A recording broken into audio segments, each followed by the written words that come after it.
রাত দখলের ডাক আরজিকর কাণ্ডের 1 বছর এবং 1 বছর বিচারহীন অবস্থায় কেটে গিয়েছে। শুধুমাত্র কি সঞ্জয় রায় একাদোষী নাকি আরো অনেকে দোষী? প্রতিবাদে বিভিন্ন জায়গার মানুষজন বিভিন্ন জায়গার ছবি দেখাচ্ছি। কলেজ স্কয়ারের ছবি দেখতে পাচ্ছেন, সোদপুরের ছবি দেখাচ্ছি, পাশাপাশি আপনাদের শ্যামবাজারের ছবিও দেখাচ্ছি। কারণ এই শ্যামবাজারে আজ রাতে কলেজ স্কয়ার থেকে শ্যামবাজার পর্যন্ত মশাল মিছিল রয়েছে এবং রাত 12টা থেকে শ্যামবাজারে রাত জাগা কর্মসূচি। ইতিমধ্যে শ্যামবাজার হয়তো সেখানে কিছুটা হলেও ফাঁকা, কিন্তু পুলিশের তরফ থেকে নিরাপত্তা যথেষ্ট জোরদার। অন্যদিকে সোদপুরের ছবি দেখাচ্ছি, সেখানেও কিন্তু প্রতিবাদ কর্মসূচি। কলেজ স্কয়ারের ছবি ইতিমধ্যে আপনাদের সামনে আমরা তুলে ধরেছি। আমাদের প্রতিনিধি সায়ন্তিকা বন্দ্যোপাধ্যায় সেখানে রয়েছে এবং সেখানে কাতারে কাতারে মানুষজন ইতিমধ্যেই জমায়েত করেছেন এবং ডক্টর অনিকেত মাহাতো একেবারে প্রথম সারিতে থেকে আন্দোলনের নেতৃত্ব দিয়েছিলেন এবং তার বক্তব্য আমরা আপনাদের সামনে তুলে ধরেছি। সোদপুরের ছবি দেখাচ্ছি, সেখানেও কাতারে কাতারে মানুষ কিন্তু রাজপথে নেমে এসেছেন। অন্যদিকে শ্যামবাজারে যে ছবি আপনারা দেখতে পাচ্ছেন, কারণ এখানেই কলেজ স্কয়ার থেকে শ্যামবাজারে আসবে এই মিছিল, মশাল মিছিল, এবং তারপর 12টার পর থেকে এখানে রাত জাগার কর্মসূচি। ফলে সেখানে পুলিশের নিরাপত্তা। তবে এই মুহূর্তে যে ছবি দেখতে পাচ্ছেন, শহর কলকাতার পাশাপাশি জেলার ছবিও দেখাচ্ছি। কলেজ স্কয়ারের ছবি দেখাচ্ছি, সোদপুর, শ্যামবাজার, বাঁকুড়ার ছবি। অর্থাৎ প্রত্যেকটা জায়গাতে কিন্তু এই মুহূর্তে মানুষজন আবার রাজপথে নেমে এসেছেন। ঠিক 1 বছর আগে যে ছবিটা আমরা দেখেছিলাম, 1 বছর পর সেই ছবিরই পুনরাবৃত্তি এবং বিভিন্ন জায়গাতে প্রতিবাদ কর্মসূচি আমরা আপনাদের সামনে তুলে ধরছি। শ্যামবাজারে এই মুহূর্তে পুলিশের প্রস্তুতি একেবারে তুঙ্গে। তবে কলেজ স্কয়ারের ছবিটা আরো একবার স্পষ্ট করে আমাদের প্রতিনিধি সায়ন্তিকা বন্দ্যোপাধ্যায় একেবারে গ্রাউন্ড জিরো থেকে রয়েছে। সায়ন্তিকা, আগেও তোমার সঙ্গে কথা হচ্ছিল, সেখানে অনিকেত মাহাতোরা উপস্থিত রয়েছে। এই মুহূর্তে আর ঠিক কি ছবি ধরা পড়ছে ক্যামেরাতে?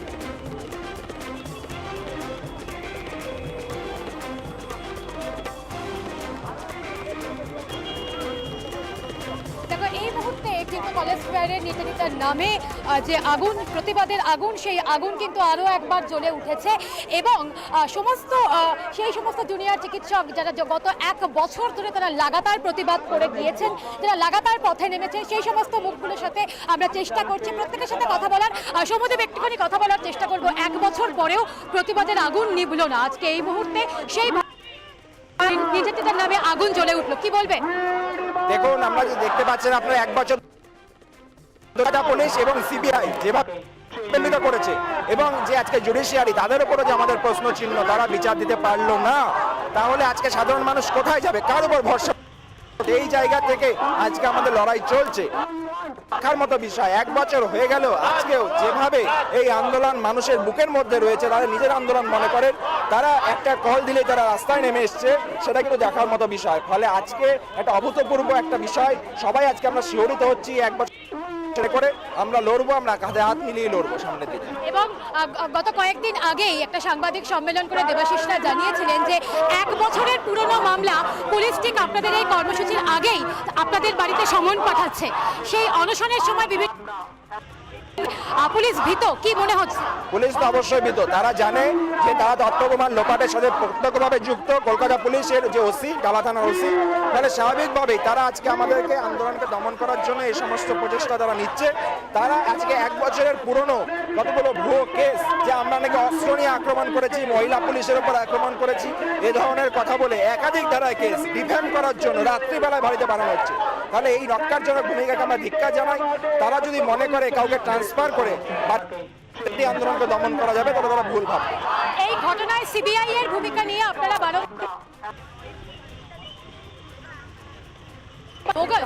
আগামীকাল সেই সিবিআই এর বিরুদ্ধে কার্যত কোথাও গিয়ে একটা প্রতিবাদ করতে শুভেন্দু অধিকারী তিনি নবান্ন অভিযান করছেন, কি বলবেন? এটা হাস্যকর বিষয়। আমরা বারবার বলেছি যে সিবিআই সম্পূর্ণরূপে প্রধানমন্ত্রীর দপ্তর থেকে পরিচালিত হয়, সেই সিবিআই আজকে বিচার দিল না। এখানে যে একটা পলিটিক্যাল স্ট্যান্স তাদের রয়েছে, এটা আমাদের বুঝতে বাকি নেই। ফলে শুভেন্দু অধিকারী মহাশয় যিনি এত কথা বলছেন, সবার আগে সিবিআই এর বিরুদ্ধে তার কথা বলা উচিত। সিবিআই এর বিরুদ্ধে কথা না বলে অভয়ার বিচার চাই, এই কথা বলা যায় না। ফলে এটা আমরা পরিষ্কার বুঝতে পারছি। অর্থাৎ জুলেখা, একটা করেও মানুষের কণ্ঠস্বর সেটা কিন্তু স্তিমিত হয়নি। মানুষ আজও আরজিকরের নির্যাতিতাকে, মানুষ আজও অভয়াকে কিন্তু ভুলে যাননি এবং এই মুহূর্তে যে জনস্রোত, জনপ্লাবন, কাতারে কাতারে মানুষ, এখনো পর্যন্ত মিছিল শুরুও হলো না, এখনো পর্যন্ত কলেজ স্কোয়ারের যে চত্বর, সেই চত্বর আমরা পার করে নিয়ে একই জায়গায় আমরা দাঁড়িয়ে রয়েছি, কারণ প্রচুর মানুষজন আসছেন।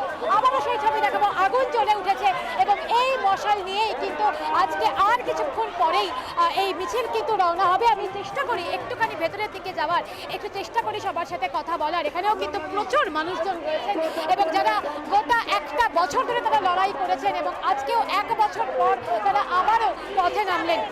একটা গোটা বছর পার হলো, এই রাজ্যের একটা মেয়ে, আমাদেরই একজন সহনাগরিক, তার উপর ওরকম নৃশংস অত্যাচার হলো, কিন্তু বিচার সেটা কোথায়? বিচারটা তাহলে একদম নীরবে নিভৃতে কাঁদছে। তাই তো এখনো রাস্তাতে রয়েছে, বিচারটা আসেনি বলেই তো রাস্তায় হয়েছে। আজকে এক বছর ধরে আমরা রীতিমতো অসহায় ভাবে রয়েছি যে বিচারটা কি আসে। অপেক্ষা, আশা করি আসবে, আশা রাখছি আমরা। জনগণের এই চাপটা থাকতেই হবে। একদম একই প্রশ্ন করব আপনার কাছে, একটা গোটা বছর পার হয়ে গেল, এক বছর ধরে আপনারা প্রতিবাদ করেছেন, একটা বছর পার করে যাওয়ার পরেও পরিস্থিতি বা ছবিটার কোনো বদল নেই। অনেকে বলেছিলেন যে এক বছর পর প্রতিবাদের কণ্ঠস্বর স্তীমিত হয়ে গিয়েছে, কিন্তু আজকের এই ছবিটা কি বলবেন? না, এটা স্তীমিত হতে পারে না। যে ধরনের অত্যাচার চলছে সমাজের বুকে, তাতে এটা সীমিত হতে পারে না। আপনি যদি একাডেমিক এডুকেশন সেক্টর দেখেন, হেলথ সেক্টর দেখেন, সব কিছুতেই ভীষণভাবে দুর্নীতি চলছে, ভীষণভাবে খারাপ অবস্থায় রয়েছে। সমাজটাকে একবার ভেঙে দিলে তারপর সমাজ গড়া অত সহজ নয়। আমাদের এতদিনকার বাংলার যে বিভিন্ন নক্ষত্ররা বেরিয়েছেন, তারা যেভাবে কষ্ট করে এই জায়গায় এনেছেন বাংলাকে, সেটা একদম। এবং এই মুহূর্তে জুলেখা মিছিল কিন্তু ধীরে ধীরে এগোতে শুরু করলো এবং এই মিছিল প্রতিবাদ মিছিল এবং এই গত এক বছরে সমস্ত রাত দখল, সমস্ত প্রতিবাদ মিছিলের সাক্ষী টিম আর+, এবং আজকেও আমরা আমাদের সমস্ত প্রতিনিধিরা বিভিন্ন শহর কলকাতা নয়, জেলারও বিভিন্ন জায়গা থেকে আমরা আমাদের দর্শকদের জন্য প্রত্যেকটা মুহূর্তের ছবি কিন্তু আমরা তুলে ধরবো এবং এই মুহূর্তে ধীরে ধীরে মিছিল কিন্তু এগোতে শুরু করেছে। তুমি দেখতে পাচ্ছ যত রাত বাড়ছে, যত সময় বাড়ছে, প্রতিবাদের যে কণ্ঠ, সেই কণ্ঠ কিন্তু আরো জোরে হচ্ছে। প্রতিবাদ, জাস্টিস, তিলোত্তমার জন্য ন্যায় বিচারের দাবি কিন্তু আরো জোরালো হচ্ছে। একটা গোটা বছর পার করে যাওয়ার পরেও ছবিটা এতটুকুও বদলায়নি, কিন্তু এই যে ছবিটা বদলালো না, সেটাও কিন্তু যথেষ্ট লজ্জার। কারণ এই সমস্ত মানুষগুলো একটা গোটা বছর ধরে তারা রাস্তায় থেকেছেন, কিন্তু তারপরেও তারা বারবার করে বলেছেন যে এইরকম একটা ঘটনা সঞ্জয়ের পক্ষে একা ঘটানো সম্ভবপর নয়। লাগাতার তারা বলেছেন, কিন্তু তারপরেও এখনো পর্যন্ত শুধুমাত্র সঞ্জয়কেই এই নৃশংস ঘটনায় কিন্তু দোষী সাব্যস্ত করা হয়েছে এবং সেই কারণেই কিন্তু এই মানুষগুলো আজকে পথে নেমেছেন। এবং এই যে মিছিল কলেজ স্কয়ার থেকে শ্যামবাজার যাবে, সেই মিছিলের প্রত্যেকটা মুহূর্তে টিম আর+ নিউজ আমাদের দর্শকদের জন্য সেই ছবি তুলে ধরতে আমার ক্যামেরা পার্সন বিনয় মশাল মিছিল, আগুন জ্বলে ওঠার সেই ছবি তারা একদম। সায়ন্তিকা সঙ্গে থাকো, আমি তোমার কাছে আবারও ফিরবো, তবে ছবিটা আমরা দর্শকদের আরো একবার তুলে ধরি। কলেজ স্কয়ার থেকে আমাদের প্রতিনিধি সায়ন্তিকা বন্দ্যোপাধ্যায় সরাসরি রয়েছে এবং সেখানে এই মুহূর্তে কাতারে কাতারে মানুষজন তারা কিন্তু জমায়েত করেছেন এবং মশাল মিছিল কলেজ স্কয়ার থেকে শুরু হবে, যে মিছিল যাবে শ্যামবাজার পর্যন্ত। শ্যামবাজারে রাত 12টা থেকে রাত জাগা কর্মসূচি এবং সেখানে মানুষের যে স্বতঃস্ফূর্ত সাড়া, সেটা কিন্তু আমরা আপনাদের সামনে তুলে ধরছি। সমাজের সর্বস্তরের মানুষজন তারা কিন্তু ইতিমধ্যেই সেখানে পৌঁছে গিয়েছেন এবং প্রত্যেকেই একটা বাক্যেই বলছেন একটা বছর কেটে গেল, 365 দিন অতিক্রান্ত হয়ে গেল, কিন্তু এখনো পর্যন্ত বিচার পাওয়া গেল না। শুধুমাত্র কি একা সঞ্জয় রায় দোষী, নাকি এই ঘটনার সঙ্গে আরো কেউ জড়িত? যারা জড়িত তারা কোথায়? তারা কেন এইভাবে বাইরে ঘুরে বেড়াবে? আর নির্যাতিতার বাবা মাকে কেন এইভাবে বিচারের জন্য বারবার এর দরজায় ওর দরজায় ঘুরে বেড়াতে হবে? আপনারা জানেন 9 তারিখ কিন্তু নবান্ন অভিযানে ডাক দেওয়া হয়েছে এবং সম্পূর্ণ অরাজনৈতিক সেই নবান্ন অভিযান, সেই ছবিও আমরা আপনাদের সামনে তুলে ধরবো। তবে আজকে যে রাত দখলের কর্মসূচি, সেই ছবির দিকে আমরা নজর রেখেছি। বিভিন্ন জায়গার ছবি আমরা আপনাদের সামনে তুলে ধরছি। কলেজ স্কয়ারের ছবি দেখতে পাচ্ছেন, সোদপুরের ছবি দেখতে পাচ্ছেন, শ্যামবাজারের ছবি দেখতে পাচ্ছেন, পাশাপাশি জেলার দিকেও আমাদের নজর রাখতে হচ্ছে এবং বাঁকুড়ার ছবিও আমরা আপনাদের সামনে তুলে ধরছি। আপাতত ধন্যবাদ দিচ্ছি আমাদের প্রতিনিধি সায়ন্তিকা বন্দ্যোপাধ্যায়কে। সায়ন্তিকা কলেজ স্কয়ার থেকে ছিল, তবে কলেজ স্কয়ারে আরো ছবি আমরা আপনাদের সামনে তুলে ধরবো। ইতিমধ্যেই সেখানে কিন্তু মশাল জ্বালানো কর্মসূচি, সেটা কিন্তু কিন্তু মশাল জ্বালানো হয়েছে, অর্থাৎ ওই চিকিৎসকের নামে যে কর্মসূচি সেই কর্মসূচি শুরুও হয়ে গিয়েছে এবং ধীরে ধীরে সেই মিছিল এগিয়ে যাবে শ্যামবাজার 5 মাথার মোড়ে এবং সেখানে জমায়েত, এবং সেই জমায়েতকে কেন্দ্র করে কিন্তু ইতিমধ্যে পুলিশের যে তৎপরতা সেই ছবিও আমরা আপনাদের সামনে তুলে ধরছি। সব মিলিয়ে আজকে একেবারে মানুষজন 1 বছর আগের যে ঘটনা, যে স্বতঃস্ফূর্ততা মানুষের আমরা আপনাদের সামনে তুলে ধরেছিলাম 8 থেকে 80, প্রত্যেকেই রাজপথে নেমে এসেছিলেন। আবারও সেই বিচারের দাবিতে কিন্তু দিকে দিকে প্রতিবাদ কর্মসূচি। শুধুমাত্র শহর কলকাতায় যে প্রতিবাদ কর্মসূচি হচ্ছে এমনটা নয়, বিভিন্ন জায়গার ছবি আমরা আপনাদের সামনে তুলে ধরছি। আরজিকর কাণ্ডে প্রথম বিরাট নাগরিক আন্দোলন আমরা দেখেছিলাম কবে? গত বছর 14ই আগস্ট, এবং তিলোত্তমার বাবা মা এখনো পর্যন্ত তারা কিন্তু বিচার পাননি। ধর্ষণ খুনের প্রতিবাদে 9ই আগস্ট নবান্ন অভিযানে ডাক দিয়েছেন নিহত চিকিৎসকের মা এবং বাবা। রাত পেরোলেই বিচারের দাবিতে রয়েছে নবান্ন অভিযান, কিন্তু তার আগে এখনো পর্যন্ত যে ছবি ধরা পড়ছে বিভিন্ন জায়গাতে প্রতিবাদ কর্মসূচি। কলেজ স্কয়ার থেকে ইতিমধ্যেই মশাল মিছিল, সেই মশাল মিছিলও শুরু হয়ে গিয়েছে। ইতিমধ্যেই মানুষজন তাদের যে স্বতঃস্ফূর্ত যে উপস্থিতি সেটাও আমরা আপনাদের সামনে তুলে ধরেছি। প্রত্যেকেই আরও একবার সোচ্চার হয়েছেন উই ওয়ান্ট জাস্টিস এই স্লোগানের দাবিতে। সোদপুরেও যে ছবি আমরা আপনাদের সামনে তুলে ধরছি, কাতারে কাতারে মানুষজন তারা কিন্তু জমায়েত করেছেন, এবং শ্যামবাজারে যেখানে কলেজ স্কয়ার থেকে মশাল মিছিল শ্যামবাজারে গিয়ে শেষ হবে সেখানেও কিন্তু এই মুহূর্তে একেবারে প্রস্তুতি তুঙ্গে। তবে সেখানকার ছবিটা আরও স্পষ্ট করবে আমাদের প্রতিনিধি বিশ্বজিৎ পাল শ্যামবাজার থেকে রয়েছে। বিশ্বজিৎ, এই মুহূর্তে শ্যামবাজারের কি ছবি ধরা পড়ছে?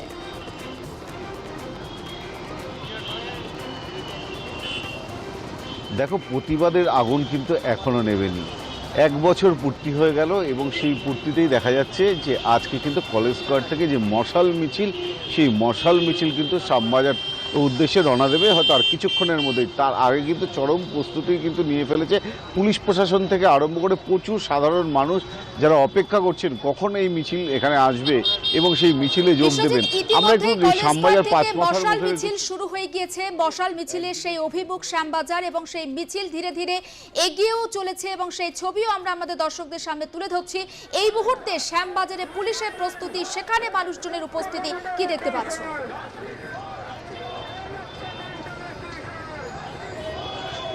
একেবারে সেটাই নিয়ে বলছি যে দেখো যে এই মুহূর্তে কিন্তু আমরা শ্যামবাজার 5 মাথার মুখে রয়েছি এবং 5 মাথার মুখে কিন্তু বহু মানুষ কিন্তু এখন অপেক্ষা করছে কখন সেই অভয়ের মিছিল এই শ্যামবাজার 5 মাথার মুখে আসবে, এবং তার পাশাপাশি পুলিশ প্রশাসনে যথেষ্ট তৎপর যাতে কোনো রকম কোনো বিশৃঙ্খলা পরিস্থিতি তৈরি না হয় এবং রাস্তাকে যাতে সচল রাখা যায় সেই বিষয় নিয়ে কিন্তু পুলিশ যথেষ্ট তৎপর এবং প্রচুর মানুষজন কিন্তু এখানে রয়েছে।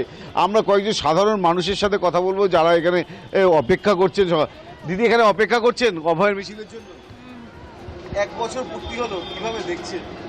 খুব দুর্ভাগ্য আমাদের যে আমরা এরকম রাজ্যে আছি যেখানে 1 বছর লাগছে এরকম একটা নৃশংস ঘটনার একটা বিচার পেতে একটা মেয়ের। আমি নিজেও ডাক্তার, তো আমাদের তো খুবই খারাপ লাগছে যে এরকম একটা ঘটনার আমরা সম্মুখীন হয়েছিলাম, কিন্তু সেটার বিচার এখনও আমরা পাইনি। কোথাও কি মনে হচ্ছে যে বিচার প্রক্রিয়া যেমন নাকি আপনার বিচার পাচ্ছেন না, তার পাশাপাশি আন্দোলন কোথাও একটু কমে গেছে? অবশ্যই আন্দোলন, দেখুন একটা ব্যাপার হচ্ছে যে টাইমের সাথে সাথে সব কিছুই একটু থিতিয়ে পড়ছে। এবার আমরা তো আন্দোলন আমাদের মনে মনেও চলছে, আমরা মানসিকভাবে সবসময়ই প্রস্তুত, কিন্তু তার জন্য যদি আমাদের সরকারও কিছুটা হেল্প করতো, যে কোনো সরকার, সেটা সেন্ট্রাল গভর্নমেন্ট বলুন বা আমাদের স্টেট গভর্নমেন্ট, তাহলে হয়তো আমাদের এই বিচার প্রক্রিয়া অনেক মানে সুন্দরভাবে হতো, অনেক তাড়াতাড়ি আমাদের এরা বিচার পেয়ে যেত। যে রাত জাগবেন? অবশ্যই, আমাদের তো সেরকমই পরিকল্পনা। মিছিল কিন্তু বেরিয়ে গিয়েছে। হ্যাঁ, আমরা তো এসে দাঁড়িয়ে আছি যে আমরা সেই মিছিলে অংশগ্রহণ করব। আপনারা কোথা থেকে এসেছেন? আমরা লেক টাউন থেকে এসেছি। দেখো, বিভিন্ন জায়গা থেকে কিন্তু মানুষজন আসতে শুরু করেছে, কেউ বা লেক টাউন, কেউ বা দূর দূরান্ত থেকে। অর্থাৎ এই শ্যামবাজার 5 মাথা মোড়ে একটি মঞ্চ করা হয়েছে, সেই মঞ্চেই কিন্তু মঞ্চের সামনে কিন্তু ভিড় থাকবে। অর্থাৎ এই রাস্তা, যে রাস্তা দিয়ে এই মুহূর্তে যান চলাচল চলছে, অর্থাৎ যান চলাচল হচ্ছে, সেটা কিন্তু হয়তো বন্ধ হয়ে যাবে কিছুক্ষণ পরে। এবং ইতিমধ্যেই যেটা বারবার করে আমাদের প্রতিনিধি শান্তিকে যেটা দেখাচ্ছে। পরে আবারও কথা বলবো তোমার সঙ্গে, আপাতত ধন্যবাদ। এবং ইতিমধ্যে সেখানে মানুষজন তারা জমায়েত করতে শুরু করে দিয়েছেন। কখন কলেজ স্কয়ার থেকে সেই মিছিল শ্যামবাজারে এসে পৌঁছাবে তার জন্য অধীর আগ্রহে অপেক্ষা করছেন সেখানকার মানুষজন, এবং সেই ছবিও আমরা আপনাদের সামনে তুলে ধরছি।